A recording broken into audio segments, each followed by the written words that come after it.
The preparation he put into this record was unbelievable, and it shows. We kind of had a joke that since the first record did so well, we were going to do everything the same, including starting out, in an RV, having Mike drive to all the shows. I don't know if that's actually going to happen. Probably not. But at least for the first process, it's pretty similar because we're back at NRG, the studio that we recorded the first album at, and we're using Don Gilmore, who did Hybrid Theory.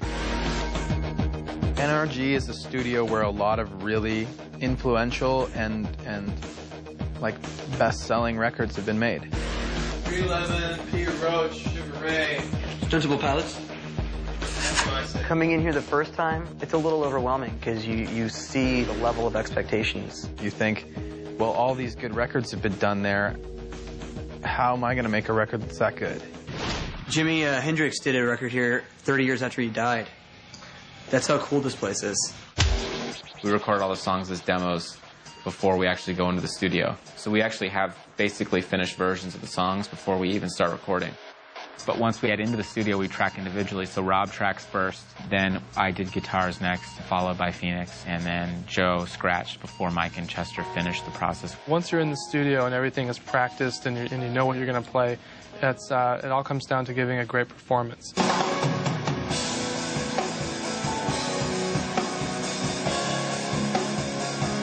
Every take you do in the studio needs to be 1,000% the way you would want it to be listened to over and over again on the album.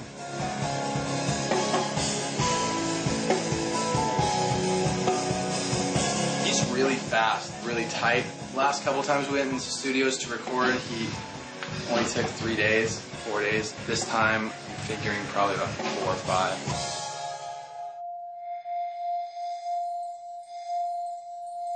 So we had an art day down in Los Angeles.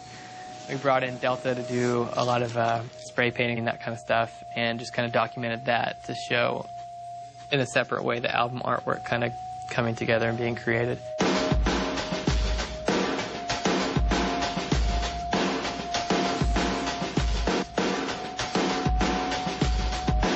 The art day is like an artistic depiction of the work in progress. The 6 of us together can actually add on to what each other is doing and create something that alone we'd never be able to put together. To me, that relates directly to what the album is all about. Throughout the day, we were painting on something and then painting over it and painting over it. You see this thing come together. Can you feel the art happening? You see a lot of words on the mural. It was almost like a documentation of what was going on with the songs that day in the life of the album. When we were touring last year, we saw Delta's stuff in magazines. We wanted the album to be epic, and these interesting cubist satellites that he was painting were exactly that.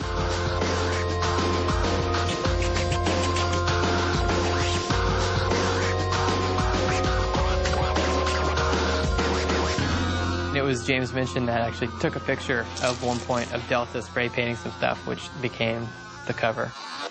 This is the like Christmas time after the fun art thing. Take all the paint home. We're in the control room at NRG right now, and we're actually tracking right now. I do all my tracking inside the control room as opposed to out in the big drum room where Rob would track. And most of the time I spend tuning. But I have to tune before every pass. I've probably tuned about 1,000 times.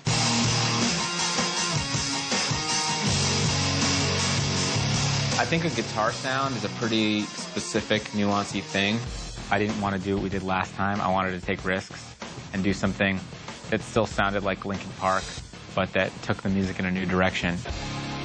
I like music that's really cinematic, that has a really huge sonic landscape. I do a lot of layering of the guitar to create a really big sound. See where those rugs are rolled up? That's where the drums were. Now they're gone because they rattle. Got the cabinets out in the main room, and then you could see like amp heads and everything are in here. I can't give away all the secrets of how we achieve 442. the sound. I want people to push me, and at the same time, I think what's great about the band is that people are open to having people push them. Brad's contribution was really critical this time around. He really forced us to take a hard look at everything to make sure it was perfect.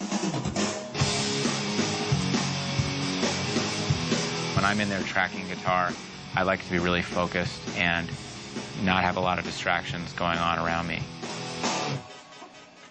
James came in and shot some photos one day in the control room, which was somewhat unusual because Don keeps a really focused work environment. Doing those photos, which were kind of press photos to let people know that we were in the studio. So it was funny that day to kind of see Don's expression or his dismay at the kind of almost circus-like atmosphere that was taking place.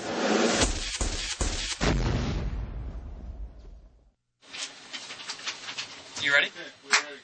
It's fired up. I've recorded with Mike, I've recorded with Brad, I've recorded with everybody in the band for years and years and years, even starting before Hybrid Theory. But sitting down with Don for the first time, there's always just that feeling of like questioning how great of a player you actually are. He laces the track. You lace the track, Don. I lock the flow. That's what it is, okay. I think the fact that Don was a bass player just really helped me to realize that he was smarter than your average person. In general, you know, bass players are smarter. There was so much brain power in here when these bass tracks were going down. It was just almost too much. I don't gravitate towards flashy bass playing, but instead I want to find ways to be linking what Brad's doing with the melody and what Rob's doing with the rhythm, but also to be able to do that in a way that's creative. This is volume. So you just put that at 11 and you're ready to go. In here we have the sound room where we mic all of our amps. We got guitar cabinets all lined up. We stick them in here because they get pretty loud and we don't want to listen to them at full volume, so we sit in there. I don't know if you can really see it because of the light. That's the control room. And then the stuff's being mic'd in here. And you have the my amps, my cabinets. Yes, Brad has 3 cabinets. I have 2 cabinets. But if you do a speaker count, because mine has 8 per cabinet and Brad's only has 4, he's got 12, but I've got 16 speakers. 16 is better than 12.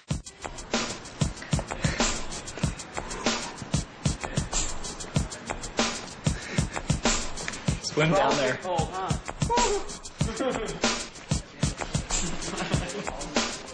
I'm braver than him. I take it like a man.